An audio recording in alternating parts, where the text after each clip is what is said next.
توبة نصوحا سبحان ربك رب العزة عما يصفون وسلام على المرسلين والحمد لله رب العالمين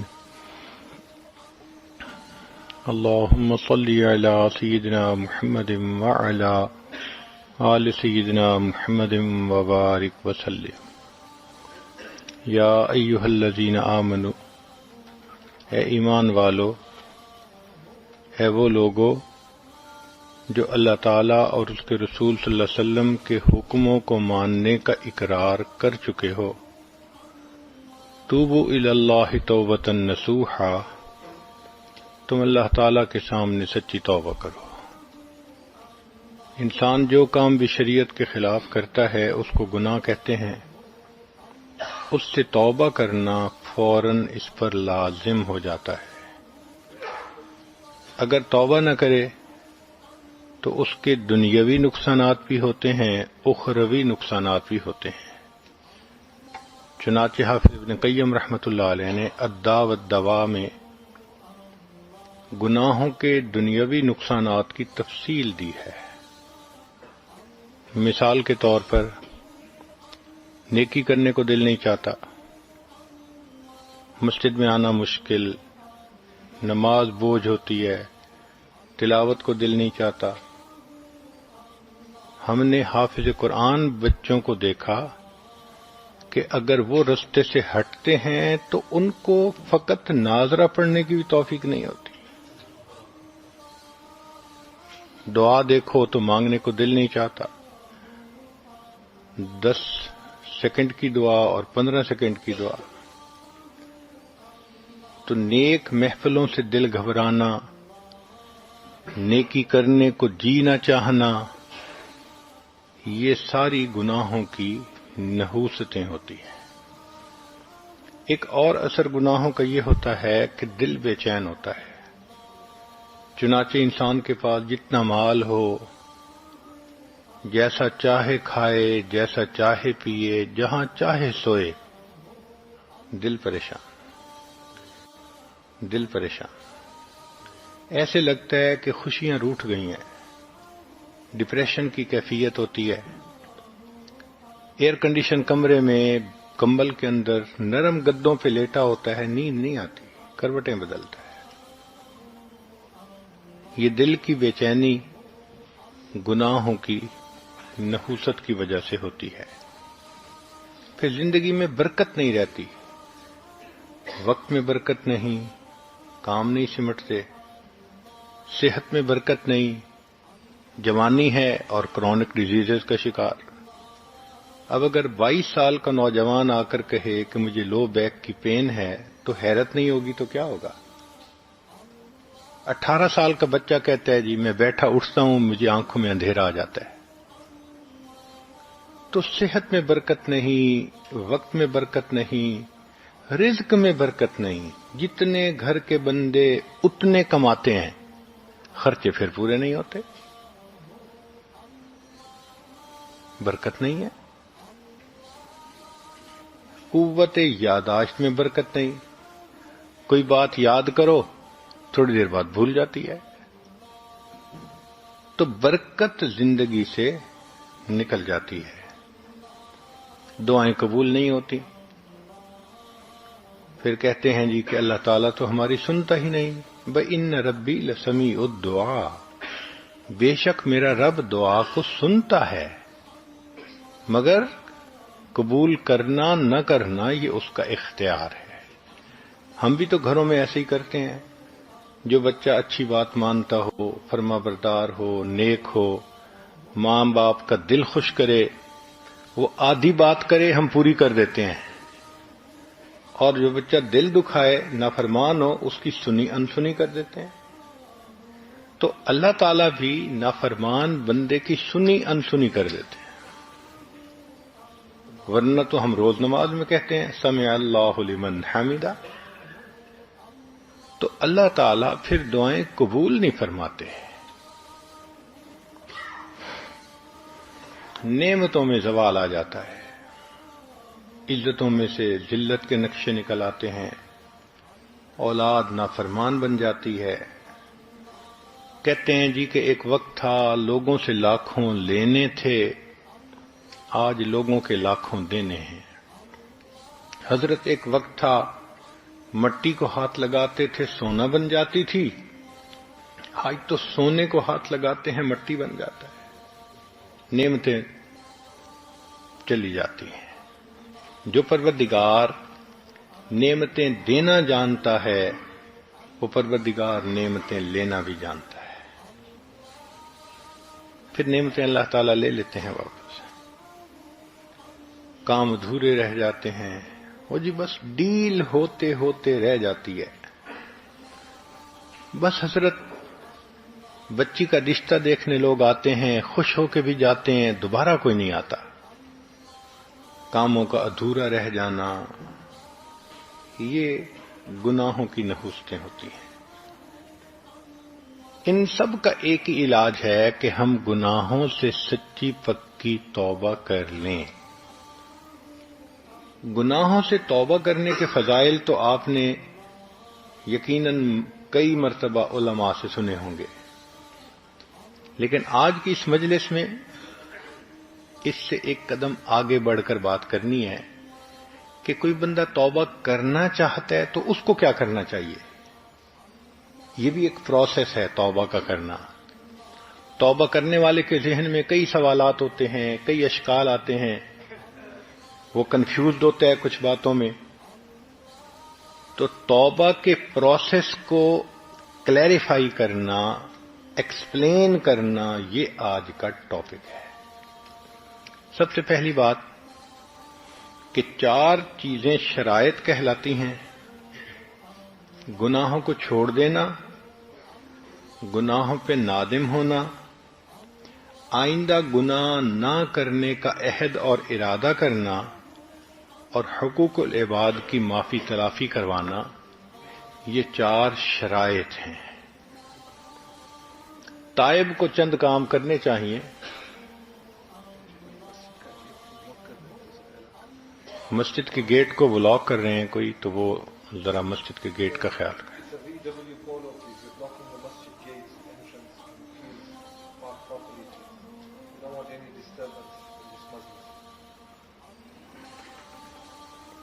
نمبر کیا ہے؟ اوکے. تائب کو چاہیے کہ وہ چند کام کرے. پہلی بات کہ توبہ اللہ کی رضا کی نیت سے کرے. کئی دفعہ نیت اور ہوتی ہے تو وہ توبہ نہیں کہلاتی. مثلا ایک بندہ کہتا ہے میں نے اب یہ گناہ نہیں کرنا، بڑی بدنامی ہوتی ہے. تو اگر بدنامی کے ڈر سے گناہ چھوڑا، یہ توبہ نہیں کہلائے گی. ایک آدمی کہتا ہے میں بالکل چوری نہیں کروں گا، پولیس پکڑ لیتی ہے، اس کو توبہ نہیں کہیں گے. ایک آدمی کہتا ہے میں آئندہ جوا نہیں کھیلوں گا، بڑا نقصان ہوتا ہے، یہ توبہ نہیں کہلائے گی. توبہ کہتے ہیں کہ جب اللہ رب العزت کی عظمت کی وجہ سے انسان اللہ کے خوف کی وجہ سے گناہوں کو چھوڑے. یا کسی بندے کے لیے گناہ کا چانس ہی نہیں رہا، وہ کہے جی میں نے وہ گناہ چھوڑ دیا، تو اب وہ توبہ نہیں کہلائے گی. قدرت ہے پھر نہیں کرتا تب توبہ کہلائے گی. ہم کرنے چاہیے سب سے پہلے کہ برے دوستوں سے جدائی اختیار کرے. یہ سب سے پہلا کام ہے اور اہم کام ہے. اگر ایک گندی نالی کے اندر کوئی ہیرا موتی پڑا ہو، آپ اس کے اوپر 5-10 جگ پانی کے ڈال دیں، وہ پھر گندے کا گندا، پھر ناپاک ہوگا. لیکن اگر اس گندی نالی سے اس کو نکال لیں، اب آدھا جگ پانی بھی ڈالیں گے تو وہ صاف پاک ہو جائے گا. اسی طرح توبہ کرنے والا بندہ جب تک بروں کی دوستی میں ہے، وقتی اثر ہوگا پھر ویسے کا ویسا. تو پہلی شرط کہ ان سے الگ ہونا. امام غزالی رحمت اللہ علیہ نے لکھا ہے یار بد مارے بد سے بھی زیادہ برا. فارسی میں یار بد کہتے ہیں برے دوست کو اور مار بد کہتے ہیں زہریلے سانپ کو. تو وہ کہتے ہیں کہ برا دوست زہریلے سانپ سے بھی زیادہ برا. یہ بات سمجھ میں آتی ہے کہ اگر زہریلے سانپ نے کاٹ لیا انسان کی جان ضائع ہو جاتی ہے، اگر برا دوست ڈس لے انسان کا ایمان ضائع ہو جاتا ہے. تو برا دوست برے سانپ سے بھی زیادہ، زہریلے سانپ سے بھی زیادہ برا. آگے انہوں نے ایک بات اور لکھی، وہ فرماتے ہیں کہ یار بد شیطان سے بھی زیادہ برا. شروع میں جب یہ بات پڑھی تو اس کو ڈائجسٹ کرنا تھوڑا ڈیفیکلٹ ہو رہا تھا. ذہن میں بار بار خیال آ رہا تھا کہ برا دوست کوئی بھی ہوگا کلمہ گو ہوگا. تو کلمہ گو انسان شیطان سے کیسے برا ہو گیا؟ بھئی شیطان تو بدبخت مردود ہے، ملعون ہے، اور یہ مومن کلمہ گو تو ہے، تو یہ شیطان سے کیسے برا؟ مگر امام غزالی رحمت اللہ علیہ نے اس کی آگے ڈیٹیل بتائی اور بات کو بالکل صاف کر دیا. انہوں نے فرمایا کہ شیطان انسان کے ذہن میں گناہ کا وسوسہ ڈالتا ہے، گناہ کا خیال ڈالتا ہے. اس آئیڈیے کو بائی کرنا یا نہ کرنا یہ بندے کا چوائس ہے. آپ چاہیں تو وسوسے کو جھٹک دیں، چاہیں تو اس پر عمل کر لیں. شیطان فورس نہیں کر سکتا، وہ صرف آئیڈیا دیتا ہے، میسج بھیجتا ہے. اب اس پر عمل کریں نہ کریں یہ اپنا اختیار ہے. مگر جو برا دوست ہوتا ہے وہ صرف دماغ میں گناہ کا خیال ہی نہیں ڈالتا، بندے کا بازو پکڑ کر اس سے گناہ کا ارتکاب کروا دیتا ہے.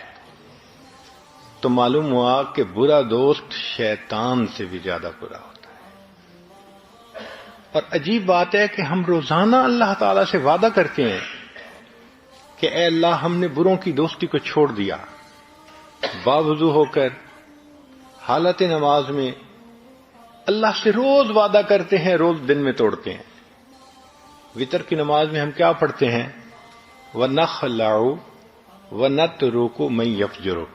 اے اللہ ہم نے خلو اختیار کر لیا، علیحدگی حاصل کر لی، چھوڑ دیا ہر اس بندے کو جو فاسق و فاجر ہے. تو رات اللہ سے یہ وعدہ کیا اور دن ہوا تو انہی فاسق و فاجر دوستوں سے دوستی ہوئی. اب سوچئے کہ ہمارا کیا حال ہے اللہ رب العزت کے سامنے. تو برے دوستوں سے قطع تعلقی کرنا یہ سب سے پہلا کام ہے. دوسرا کام کہ توبہ میں تاخیر پر بھی توبہ کرنا. یہ نقطہ رہ جاتا ہے کئی مرتبہ. مثلا گناہ کیا تھا کالج کے زمانے میں، توبہ کی توفیق اب ملی. اب ایک توبہ نہیں ہے، گناہ کر کے فی الفور توبہ کا کرنا لازم ہو جاتا ہے. اگر اس میں ڈیلے کریں گے تو یہ دوسرا گناہ بنے گا. لہذا اب اگر ہمیں گناہ سے توبہ کرنی ہے تو ایک گناہ سے نہیں، دو گناہوں سے کرنی ہے. ایک تو گناہ پر توبہ، ایک گناہ کو توبہ کو ڈیلے کر دینے کے اوپر پھر توبہ کرنا. تیسرا اپنے نفس پہ اعتماد نہ کرے. یہ نہ سوچے میں تو جی بس صرف ان کے ساتھ کھڑے ہو کے پیپسی کی بوتل پی لیتا ہوں اور ان کی باتیں سن لیتا ہوں، میں برائی نہیں کرتا، میرے دوست برے ہیں. بھائی اپنے نفس پہ اعتماد مت کریں. آج آپ کھڑے ہو کے صرف بوتل پئیں گے، کل اس سے اگلا قدم بھی اٹھا لیں گے. نفس انسان کا فرشتہ بھی بن جائے تو بندہ اس پہ بھی اعتماد نہ کرے.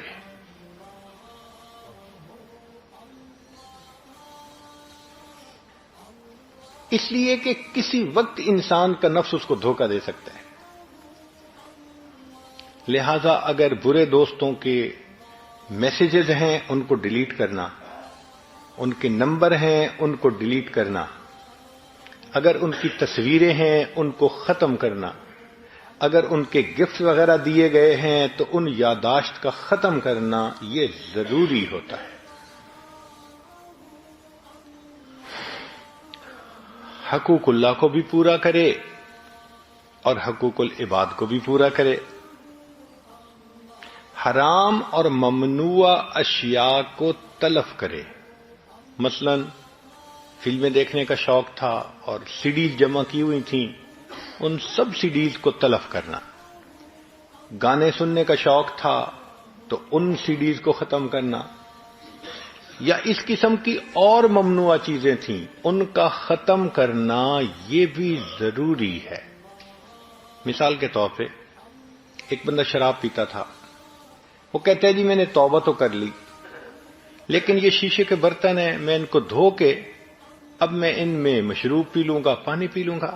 شریعت کہتی ہے کہ تم پانی تو پی رہے ہوگے مگر اس برتن کو دیکھ کے تمہیں شراب کی یاد آ رہی ہوگی. تو جو چیز تمہیں گناہ کی یاد دلاتی ہے اس کا نشان مٹانا یہ بھی ضروری ہے. برتن ہی توڑو، ختم کرو. حرام مال سے پرورش پانے والا بدن ہے، اس کو نیکی میں خرچ کریں.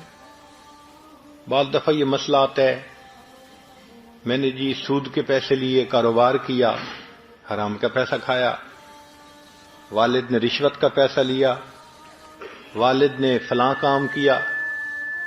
تو بھئی اگر حرام مال سے کوئی بدن پلا، اب وہ تو پل چکا، مکافات یہ ہے کہ اب اس بدن کو دین کے کام میں لگائے.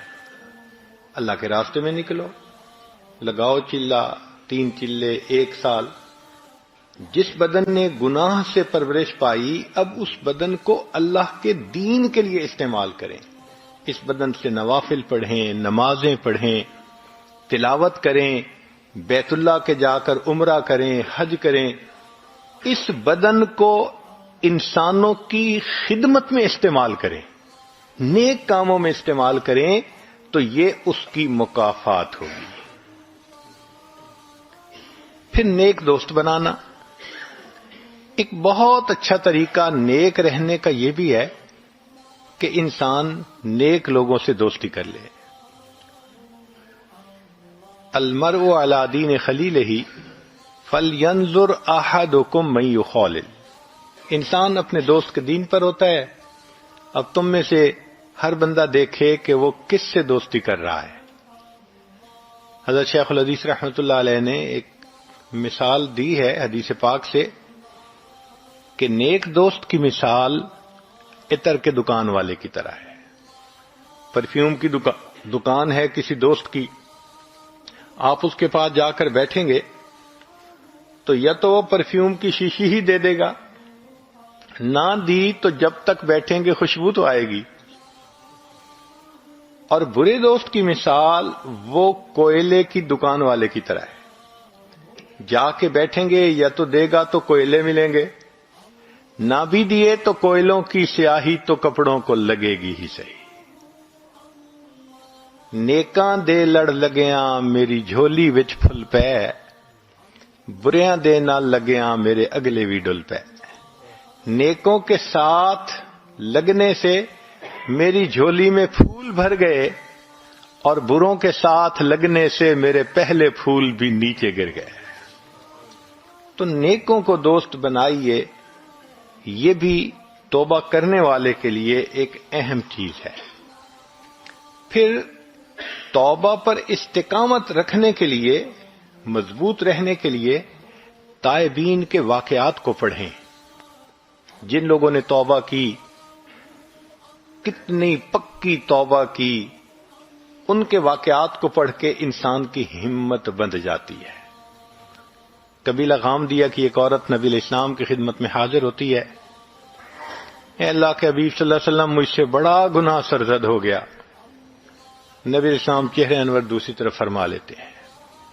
وہ ادھر سے آ کے کہتی ہے، اے اللہ کے حبیب صلی اللہ علیہ وسلم، مجھ سے بڑا گناہ سرزد ہو گیا.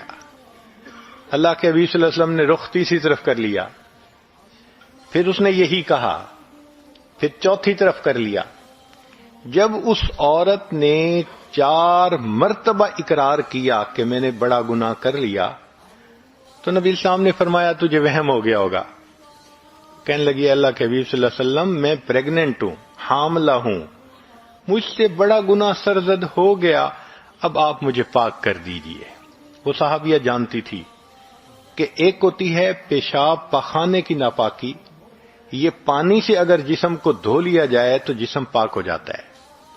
ایک ہوتا ہے زنا کی ناپاکی, ایسا بندہ 70 مرتبہ بھی پانی سے غسل کر لے اس کا جسم پاک نہیں ہوتا. یا تو اس کو حد پاک کرتی ہے یا اللہ کے سامنے سچی توبہ پاک کرتی ہے. وہ جانتی تھی کہ اب میرا جسم پاک نہیں ہو سکتا, میں ناپاک جسم کے ساتھ ہوں. چنانچہ نبی علیہ الصلوۃ والسلام نے فرمایا کہ اچھا اگر حاملہ ہو تو تم جاؤ, جب وضع حمل ہو جائے, بچے کی ولادت ہو جائے پھر آنا. یہ عورت چلی جاتی ہے. اب بچے کی پیدائش میں 9 مہینے کا وقت لگتا ہے. اس عورت کے پاس بڑا ٹائم تھا, سفیشینٹ ٹائم تھا. وہ اپنی رائے بدل بھی سکتی تھی, وہ اس بستی سے کہیں دوسری بستی جا کے رہ سکتی تھی, کچھ بھی کہہ سکتی تھی, مگر نہیں, یہ 9 مہینے گزارنے اس عورت کے لیے مشکل ہو گئے تھے. کیوں؟ اس کے ذہن میں یہ خیال تھا اگر میری اس دوران موت آ گئی, میں قیامت کے دن اپنے رب کے سامنے ناپاک جسم کے ساتھ کھڑی کی جاؤں گی اور مجھے پاک ہونا ہے. پیچ و تاب کھا رہی تھی. ایسا اللہ کا خوف اس کے دل میں بیٹھ گیا تھا کہ وقت نہیں گزرتا تھا. وہ دعائیں مانگتی تھی, میرے بچے کی ولادت ہو, میں پاک ہو سکوں. اس کو پتا تھا جب حد قائم ہوگی تو میرے قبیلے کی بدنامی ہوگی, ماں باپ کی بدنامی ہوگی, خاوند کی بدنامی ہوگی. اس کو پتا تھا کہ مجھے پتھر لگیں گے حتیٰ کہ میری موت آئے گی. اس کو ہر چیز کا کلیئر کنسپٹ تھا, مگر وہ یہ بھی جانتی تھی کہ دنیا کی ذلت چھوٹی ہے, آخرت کی ذلت اس سے زیادہ بڑی ہوا کرتی ہے. اس لیے اس نے ایک کمٹمنٹ دل میں کر لی تھی کہ مجھے پاک ہونا ہے. حتیٰ کہ بچے کی ولادت ہو جاتی ہے. وہ اپنے بچے کو لے کے آئی, اے اللہ کے حبیب صلی اللہ علیہ وسلم میرے بچے کی ولادت ہو گئی. نبی صاحب نے فرمایا اچھا جاؤ اس کو دودھ پلاؤ. اب دودھ پلانے میں 2 سال آمین کاملین 2 سال لگ جاتے ہیں. اب سوچئے 2 سال پھر اس عورت کو گزارنے پڑے, مگر اس عورت کے لیے یہ وقت گزارنا مشکل تھا. حتیٰ کہ اس نے دودھ چھڑوایا, بچے کو کوئی سالڈ روٹی کا ٹکڑا کھانے کو دیا اور پھر لے کے آئی. اے اللہ کے حبیب صلی اللہ علیہ وسلم بچے نے کھانا کھانا شروع کر دیا, اب میں دودھ پلا کے فارغ ہو گئی. نبی اسلام نے فرمایا اچھا اب اس پہ حد قائم کی جائے. چنانچہ اس پر حد قائم کی گئی. اس کو پتھر مارتے ہوئے ایک صحابی نے ذرا کچھ ناگواری کے الفاظ کہہ دیے کہ تجھے اپنے خاندان کی ذلت کا بھی احساس نہ ہوا کہ تو نے ایسا بڑا کام کرتوت کر لیا, منہ کالا کیا. جب انہوں نے اس قسم کی بات کہی, نبی اسلام نے فرمایا لقد تابت توبۃ, اس عورت نے ایسی سچی توبہ کی ہے, لو قسمت بین 70 من اہل المدینہ وسعتهم, اگر مدینہ کے 70 گنہگاروں پر توبہ کا ثواب تقسیم کیا جاتا اللہ 70 کے گناہ معاف فرما دیتے. یہ ہیں سچی توبہ کرنے والے لوگ جو بتا دیتے ہیں کہ ہاں واقعی عہد ایسے کیا جاتا ہے. اب تائب کے دل میں یہ اشکال پیدا ہوتا ہے, میں نے جی تو 13-14 سال کی عمر سے گناہ کرنا شروع کیا اور اب تو میری عمر 40 سال ہو گئی, میں نے تو بہت گناہ کیے. ٹھیک ہے گناہ بہت زیادہ ہیں, مگر اللہ کی رحمت اس سے بھی زیادہ ہے. فرمایا اے میرے بندے, اگر تیرے گناہ ساری دنیا کے ریت کے ذرات کے برابر ہیں, اگر تیرے گناہ سمندروں کے پانی کے قطروں کے برابر ہیں, اگر تیرے گناہ ساری دنیا کے درختوں کے پتوں کے برابر ہیں، اگر تیرے گناہ آسمان کے ستاروں کے برابر ہیں، تیرے گناہ تھوڑے ہیں، میری رحمت زیادہ ہے، تو توبہ کرے گا، میں تیری توبہ کو پھر بھی قبول کر لوں گا۔ بخاری شریف کی روایت ہے، بنی اسرائیل کا ایک آدمی تھا جس نے 100 بندوں کو قتل کیا تھا۔ پھر وہ توبہ کی نیت سے اپنے گھر سے نکل پڑا، اللہ کی شان کے راستے میں موت آ گئی، تو جنت کے فرشتے بھی آئے اس کی روح لینے کے لیے، جہنم کے فرشتے بھی آئے۔ جنت کے فرشتوں کے پاس یہ دلیل تھی کہ یہ توبہ کی نیت سے نکل پڑا، جہنم کے فرشتے کہتے تھے کہ کی تو نہیں ہے نا ابھی، اس لیے ہم جہنم لے جاتے ہیں۔ معاملہ اللہ تعالیٰ کے حضور پیش ہوا، رب کریم نے فرمایا میرے فرشتوں اس کے راستے کی پیمائش کرو، اگر یہ گھر سے قریب ہے تو ابھی توبہ نہیں ہوئی، اگلی بستی کے قریب ہے تو پھر توبہ ہو گئی۔ روایت میں ہے کہ اس بندے کو جہاں موت آئی تھی وہ بالکل آدھا حصہ تھا، اور مرتے مرتے اس کی لاش اگلی طرف گری تھی، اور بعض روایات میں ہے کہ نہیں، اللہ نے اس زمین کو حکم دے دیا تھا میری زمین تو سکڑ جا، وہ اتنا سکڑی کہ صرف اس کی لاش اگلی بستی کی طرف جا کر گری، 1/2 پوائنٹ سے رب کریم نے فیصلہ کیا، توبہ کی نیت سے چل پڑا تھا، چونکہ آدھا راستہ نکل کے آگے پہنچ گیا، میں نے سب گناہوں کو معاف فرما دیا۔ کبھی ذہن میں یہ خیال آتا ہے میں تو جی توبہ کرنا چاہتا ہوں، میرے دوست مجھے توبہ نہیں کرنے دیتے، وہ مجھے میری جان نہیں چھوڑتے، وہ بد کردار مجھ پہ چڑھائی کرتے ہیں۔ بھئی ٹھیک ہے، برے دوست برائی کا سلوک کرتے ہیں، تھریٹ کرتے ہیں، ہم بدنام کر دیں گے، ہم فیس بک کے تمہاری تصویریں دے دیں گے، ہم تمہارا کچا چٹھا نکال دیں گے، اور انسان کے راز بھی ان کے پاس ہوتے ہیں، بدنامی کا ڈر بھی ہوتا ہے، مگر جب بندہ فیصلہ کر لیتا ہے تو پھر یہ صدا بصحرا ہوتی ہے، پھر یہ چیزیں کچھ نہیں کہتی۔ انسان کو چاہیے کہ استقامت کے ساتھ اللہ کے اس امر پر، حکم پر ڈٹ جائے، اللہ اس ذلت میں سے عزت کے نقشے نکال دیں گے۔ چنانچہ ایک صحابی تھے کعب بن مالک رضی اللہ تعالی عنہ، ایک سفر میں جانے میں ان سے دیر ہوئی تھی، تو نبی علیہ الصلوۃ والسلام نے صحابہ سے کہہ دیا تھا کہ بھئی اس سے بات نہ کریں جب تک کہ اللہ فیصلہ نہیں کر دیتے۔ ہر کسی نے بولنا چھوڑ دیا تھا۔ وہ صحابی کہتے ہیں کہ وہ 40-50 دن میرے لیے اتنے مشکل تھے کہ مجھے چین نہیں آتی تھی۔ مجھے ذہن میں یہ خیال آتا تھا اگر اس حالت میں میری موت آ گئی کہ نبی علیہ السلام مجھ سے نہیں بات فرما رہے، تو قیامت کے دن میں کیا چہرہ لے کے اللہ کے سامنے جاؤں گا؟ اور کبھی یہ خیال آتا تھا کہ اگر اس دوران اللہ کے حبیب صلی اللہ علیہ وسلم نے پردہ فرما لیا پھر میرا کیا بنے گا؟ چنانچہ نہ دن گزرتا تھا نہ رات گزرتی تھی، حتی اذا ضاقت علیہم الارض بما رحبت، زمین اپنی پوری فراخی کے باوجود میرے اوپر تنگ ہو گئی، میرا جینا دوبھر ہو گیا تھا۔ اتنی ایکیوٹ ڈپریشن کی کنڈیشن تھی۔ اس میں وہ فرماتے ہیں میں اپنے گھر سے نکلا، بازار میں سے گزر رہا تھا، ایک بندہ ملا، کہنے لگا جی کہ جو قریبی ملک ہے غسان، اس بادشاہ نے آپ کو ایک پیغام بھیجا ہے، رکا بھیجا ہے۔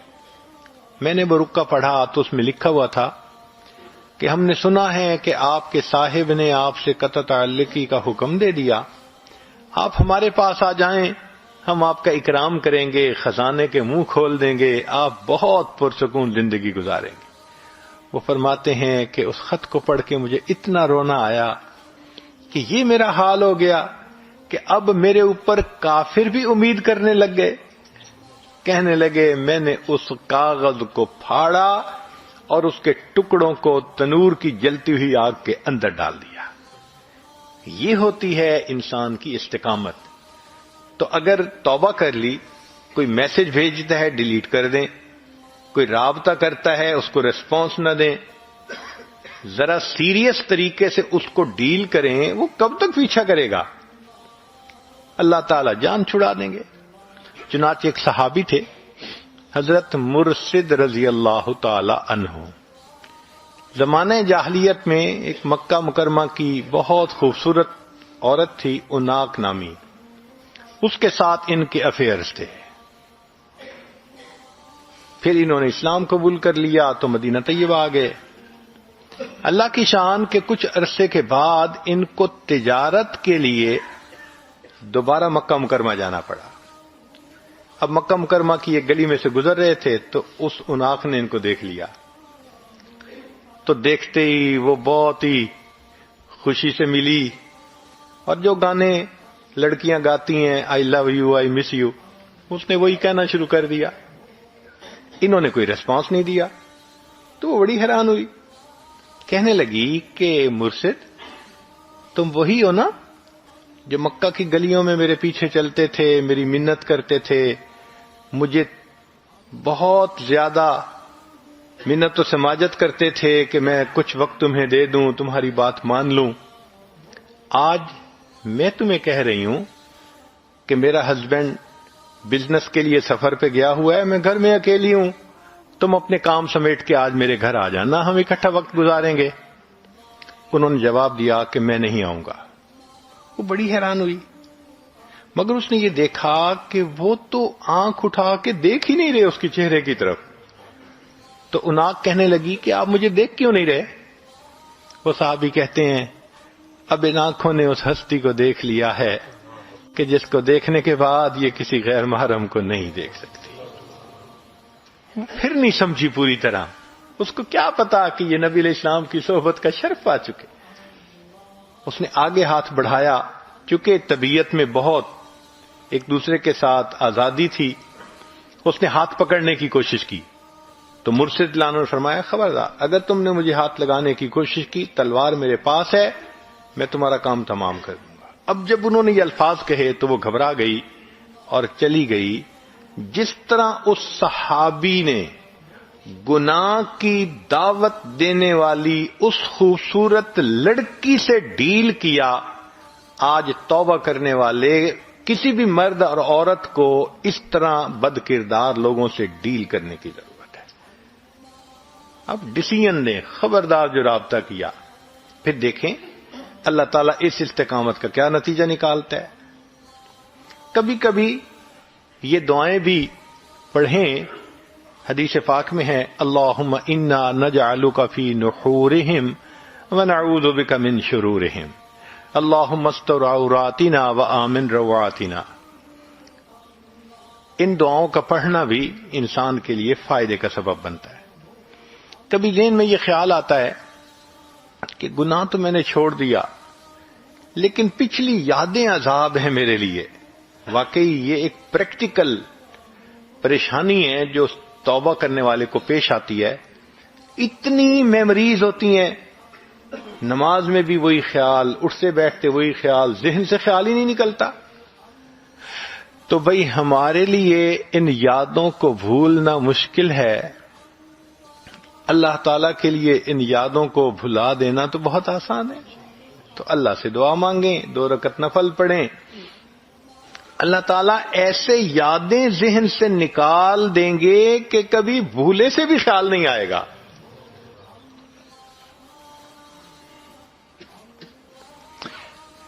ایک ذہن میں سوال یہ آتا ہے کہ کیا توبہ کرنے والے بندے کو گناہ کا اعتراف کرنا ضروری ہے؟ جواب جی ہاں، گناہ کا اعتراف اللہ رب العزت کے سامنے کرنا ضروری ہے۔ چنانچہ نبی علیہ الصلوۃ والسلام نے دعا سکھائی جس میں ہے ابوء لک بنعمتک، اے اللہ میں آپ کی نعمتوں کا بھی اعتراف کرتا ہوں، وابوء بذنبی، اور میں اپنے گناہوں کا بھی اعتراف کرتا ہوں۔ تو گناہوں کا اعتراف تو کرنا ہی پڑتا ہے، دنیا میں کر لے تو بہت بہتر، ورنہ جہنم میں جا کے تو ہر بندہ کے اعتراف کر لے گا۔ قرآن مجید میں ہے کہ جہنمی جب جہنم میں جائیں گے تو فرشتے حیران ہو کے پوچھیں گے ما جاءکم النذیر، تمہیں کوئی سمجھانے والا ڈرانے والا نہیں آیا تھا؟ قالوا بلا قد جاءنا نذیر، کہیں گے ہاں آئے تو تھے سکھانے والے، سمجھانے والے، ڈرانے والے، ہم نے ان کی بات پہ توجہ ہی نہیں کی، ہم نے کہا کوئی چیز نازل نہیں ہوئی، فلاں نہیں فلاں نہیں، اور آخر پر نتیجہ نکالیں گے لو کنا نسمع، اے کاش اگر ہم سنتے ان کی بات، او نعقلو، یا ہمارے اندر عقل کی رتی ہوتی، ما کننا فی اصحاب السعیر، ہم دوزخ میں جانے والوں میں سے نہ بنتے، فاعترفوا بذنبہم فسحقا لاصحاب السعیر۔ اللہ فرماتے ہیں اپنے گناہوں کا اعتراف کریں گے اس وقت، تو بھئی یا تو دنیا میں اعتراف کر لیں اللہ کے سامنے تنہائی میں بیٹھ کے اور معافی مانگ لیں، ورنہ پھر جہنم میں جا کے تو ہر بندے کو اعتراف کرنا ہی پڑے گا۔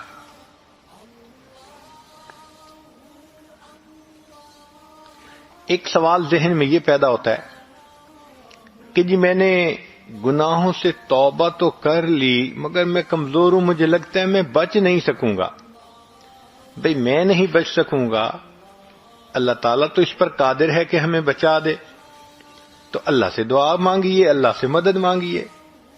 علماء نے لکھا ہے کہ جو شخص گناہ سے بچنے میں اللہ کی مدد مانگتا ہے، اللہ فرماتے ہیں اس بندے کی مدد کرنا میرے اوپر لازم ہو جاتا ہے۔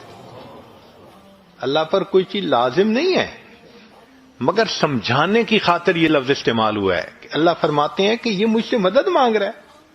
اور نقطہ انہوں نے یہ نکالا کہ دیکھیں تسمیہ میں اللہ رب العزت نے ذاتی نام بھی استعمال کیا، صفاتی نام بھی استعمال کیے، جیسے بسم اللہ الرحمن الرحیم، اللہ کا نام بھی ہے، یہ اسم ذات کہلاتا ہے، اور رحمان اور رحیم یہ صفاتی نام ہے، مگر تعوذ میں اللہ نے صرف اسم ذات کو استعمال کیا ہے۔ اعوذ باللہ من الشیطان الرجیم، ایسے نہیں ہے جیسے بسا اوقات قراء پڑھتے ہیں اعوذ باللہ السمیع العلیم من الشیطان الرجیم، نہیں ایسے نہیں ہے، اللہ نے صرف اسم ذات کو استعمال کیا۔ کیوں؟ صفاتی نام سے کنفیوژن ہو سکتا ہے۔ اب جیسے اللہ کے صفاتی نام ہیں وہ کئی مرتبہ مخلوق کے لیے بھی استعمال ہوتے ہیں، اللہ سمیع اور بصیر ہیں، انسان کو بھی فرمایا فجعلناہ سمیعا بصیرا۔ اللہ تعالیٰ رؤوف الرحیم ہے، اللہ نے اپنے حبیب صلی اللہ علیہ وسلم نے فرمایا بالمؤمنین رؤوف الرحیم۔ تو صفاتی نام میں یہ شائبہ ہو سکتا ہے کہ اس نے اللہ کو پکارا ہے یا یہ صفت رکھنے والے کسی اور کو پکارا ہے۔ اللہ نے تعوذ میں صفاتی نام ہی نہیں رکھا، فرمایا میرے بندے تم میرے دشمن شیطان سے بچنا چاہتے ہو نا، میں اپنا ذاتی نام رکھتا ہوں، بائی نیم تم مجھے پکارو گے، میں پروردگار تمہاری حفاظت کر کے دکھاؤں گا۔ تو جو بندہ گناہوں سے بچنے کے لیے اللہ سے مدد مانگتا ہے نا، یقیناً اللہ کی مدد اترتی ہے۔ ہاں اگر کوئی بندہ دیکھتا ہے کہ ابھی بھی میرے اندر قوت نہیں، تو ایک اور بھی طریقہ ہے، اللہ والوں کے ساتھ مل کر توبہ کے کلمات پڑھ لینا۔ ہم نے دیکھا ہے اپنے شیخ حضرت مرشد عالم رحمت اللہ علیہ کو، ان کی صحبت میں بہت بگڑے ہوئے نوجوان آتے تھے، توبہ کے کلمات پڑھتے تھے، ان کی زندگیاں بدل جاتی تھیں۔ یہ جو مل کے توبہ کے کلمات پڑھنے ہیں، اس کی بھی اہمیت ہے۔ دیکھیے قرآن مجید میں اللہ فرماتے ہیں فَاسْتَقِمْ كَمَا أُمِرْتَ وَمَنْ تَابَ مَعَكَ، اے میرے محبوب صلی اللہ علیہ وسلم اب بالکل شریعت پر جمے رہیے، اور جو آپ کے ساتھ توبہ طائب ہوئے۔ یہ جو تابا معک کا لفظ ہے نا قرآن کا، یہ بتا رہا ہے کہ یہ بھی ایک فضیلت ہوتی ہے، یہ بھی ایک نسبت ہوتی ہے جو صحابہ کو نبی علیہ السلام سے حاصل کر لی تھی، اللہ نے اس کی لاج رکھی۔ پھر تو یہ جو کسی کے ساتھ مل کے توبہ کے کلمات پڑھ لیتے ہیں، اس سے اللہ تعالیٰ انسان کو پھر نیکی کی توفیق عطا فرما دیتے ہیں۔ کبھی کبھی ذہن میں یہ بھی خیال آتا ہے اچھا جی میں توبہ کر لوں گا، اللہ بڑا رحیم ہے، اللہ نے کسی کو تو معاف کرنا ہی ہے، اللہ معاف کر دے گا۔ بھئی اللہ رحیم ہے، معاف کر دیں گے، یہاں تک تو بات ہے صحیح، لیکن اگر موت کے وقت ایمان ہی سلامت نہ رہا تو پھر کیا بنے گا؟ حدیث پاک میں ہے کتنے لوگ ہوتے ہیں ان کے نام ساری زندگی مسلمانوں کی فہرست میں رہتے ہیں، موت کا وقت آتا ہے ان کا نام مسلمانوں کی فہرست سے خارج کر دیا جاتا ہے۔ کتنے لوگ ہوں گے قرب قیامت میں یصبح مؤمنا و یمسی کافرا، نبی اسلام نے فرمایا صبح اٹھیں گے ایمان والے ہوں گے، شام سونے کے لیے بستر پہ جائیں گے ایمان سے خالی ہوں گے۔ تو بھائی یہ جو ایمان سلب ہونے کی بھی باتیں ہیں، کہیں ایسا تو نہیں کہ گناہوں کے بد اثرات کی وجہ سے ایمان ہی سلب ہو جائے، پھر کیا بنے گا؟ رحمت تو ہوگی نا ان کے لیے جو ایمان کے ساتھ چلے گئے، اور ایمان سے ہی محروم تو پھر کہاں سے رحمت کا سوال پیدا ہوا؟ اور علماء نے لکھا ہے کہ کچھ گناہوں کے بد اثرات عین موت کے وقت ظاہر ہوتے ہیں، ان میں سے ایک گناہ زنا کا گناہ ہے۔ اس زنا کے گناہ کے اثرات دنیا میں تو ہوتے ہی ہیں، موت کے وقت بھی ظاہر ہوتے ہیں۔ میں نے ایک مرتبہ حضرت مرشد عالم رحمۃ اللہ علیہ سے یہ بات پوچھی، حضرت میں چھوٹا بھی ہوں، کم علم بھی ہوں، ناسمجھ بھی ہوں، تو مجھے کچھ باتیں نہیں سمجھ میں آتی، آپ اگر اجازت دیں تو میں آپ سے پوچھ لیا کروں۔ حضرت بہت خوش ہوئے، فرمان لگے پوچھا کرو۔ تو میں نے یہ سوال پوچھا کہ حضرت تلبیس ابلیس کتاب میں ایک واقعہ پڑھا ہے، ایک حافظ قرآن تھا جس نے کہ بد نظری کی، شہوت کی نظر کسی پر ڈالی، اور اس کی وجہ سے 20 سال کے بعد وہ قرآن پاک سے محروم ہو گیا، قرآن پاک سینے سے ہی نکل گیا۔ تو میں نے کہا کہ حضرت اس ایک مرتبہ کسی غیر کو دیکھنے پر اتنی بڑی محرومی کہ قرآن پاک سے محروم ہو گیا، یہ تو بہت بڑی سزا ہے۔ تو حضرت نے فرمایا اصل میں یہ اللہ کی غیرت کا معاملہ ہے۔ وہ کیسے؟ کہ اللہ تعالیٰ چاہتے ہیں میرے بندے، نعمتیں میں نے دیں، پیدا میں نے کیا، اب تیرا دل میری محبت کے لیے وقف ہونا چاہیے، یہ میرا گھر ہے۔ جب ہم اپنے دل میں اللہ کی بجائے کسی غیر محرم کو بساتے ہیں اور اس کی محبت دل میں لاتے ہیں، اب کسی عورت کے گھر ذرا کسی اور عورت کو لا کے بٹھاؤ نا، پھر دیکھو وہ کیسے ریئیکٹ کرتی ہے۔ تو فرمایا یہ اللہ کی غیرت کا معاملہ ہے، اور اللہ کو جب غیرت آتی ہے پھر اللہ تعالیٰ کوئی بھی سزا دے سکتی ہے۔ تو اگر ایک مرتبہ کی بدنظری قرآن پاک سے محرومی کا سبب بن سکتی ہے، تو یہ جو آج اس کے ساتھ افیئر ہے، کل اس کے ساتھ ہے، پرسوں اس کے ساتھ ہے، میرا ٹائم نہیں گزرتا، میں تمہیں ہر وقت یاد کرتا ہوں، میسیجز چل رہے ہیں، ملاقاتیں ہو رہی ہیں، پھر اس کا نتیجہ کیا نکلتا ہے کہ انسان موت کے وقت ایمان سے محروم ہو جاتا ہے۔ علماء نے لکھا ہے زبان پہ فالج پڑ جاتا ہے، کلمہ پڑھنا بھی چاہے کلمہ نہیں پڑھ سکتا، اللہ توفیق چھین لیتے ہیں۔ تو اس لیے ایسے گناہوں سے توبہ کرنی فی الفور ضروری ہے۔ ایک سوال ذہن میں یہ پیدا ہوتا ہے کہ میں گناہ کرتا تھا، توبہ کر لی، پھر 1 مہینے میں نے گناہ نہیں کیا، پھر 1 مہینے کے بعد شیطان نے بہکا دیا، میں نے پھر گناہ کر لیا، تو کیا اب گناہ کرنے سے پہلی توبہ ٹوٹ گئی؟ جواب، پہلی توبہ نہیں ٹوٹی، وہ تو قبول ہو چکی۔ ہاں اب جو گناہ ہوا اس گناہ سے اب پھر توبہ کرنی یہ ضروری ہو گئی ہے۔ دیکھیں نا، آپ کے سیل فون کے اندر 100 میسیجز ہیں اور آپ سب کو ڈیلیٹ کر دیتے ہیں، اس کے بعد اگر کوئی میسج بھیج دیتا ہے تو پرانے میسج واپس تو نہیں نہ آ جاتے، وہ تو ڈیلیٹ ہو چکے۔ تو پہلی توبہ ہو چکی، اب اگر پھر گناہ ہو گیا بالفرض تو نئے سرے سے اس گناہ سے پھر توبہ کرنے کی ضرورت ہے. کبھی ذہن میں یہ خیال آتا ہے میں 2 گناہ کرتا ہوں، ایک تو میں لڑکی کے ساتھ افیئرز ہیں، اور دوسرا یہ کہ میں حرام کاروبار بھی کر رہا ہوں. میں فی الحال لڑکی سے گناہ جو کر رہا ہوں اس سے توبہ کر لیتا ہوں. یعنی ایک گناہ کرتے ہوئے کیا دوسری گناہ سے میں توبہ کر سکتا ہوں؟ جواب جی ہاں کر سکتے ہیں. آپ اس گناہ سے توبہ کر لیجئے، عین ممکن ہے اس کی برکت سے اللہ آپ کو دوسرے سے بھی توبہ کی توفیق عطا فرما دیں گے. ورنہ عورتیں کہتی ہیں میں پردہ تو کرتی نہیں، میں نماز کیا پڑھوں؟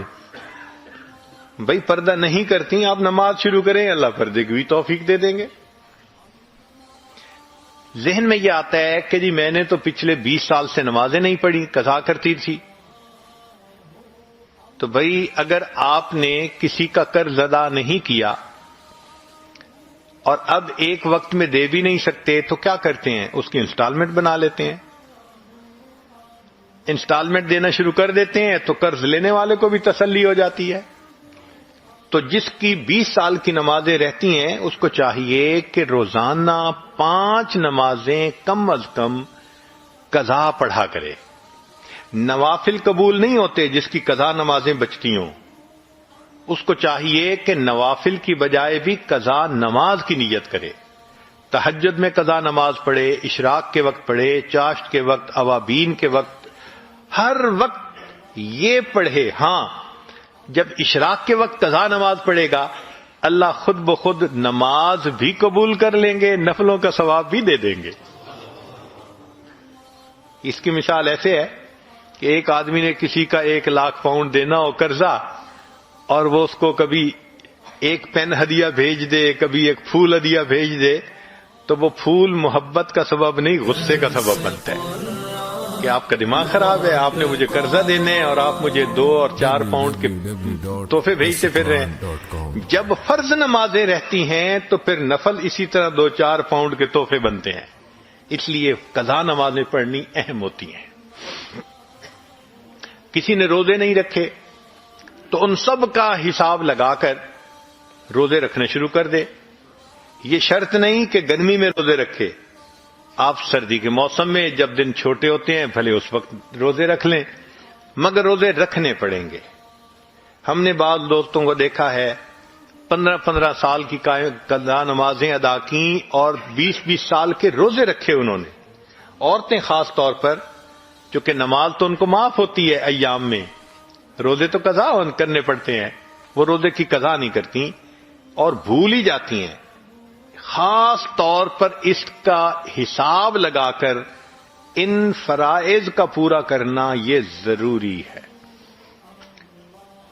ذہن میں آتا ہے کہ میں نے تو فلاں کی غیبت کی، میں کیا کروں؟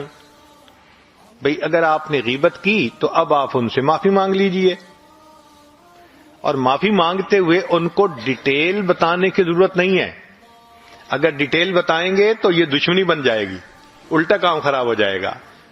ہاں اتنا کہہ دیں جی آپ کے حقوق میں اگر مجھ سے کوئی کوتاہی ہوئی آپ مجھے معاف کر دیں. شریعت کہتی ہے اس نے کہہ دیا معاف کر دیا تو بھی معاف ہو گیا. اگر اس نے سن کر فقط مسکرا دیا کوئی بات نہیں پھر بھی معاف ہو گیا. تو دنیا میں تو معاف کروانا بڑا آسان ہے.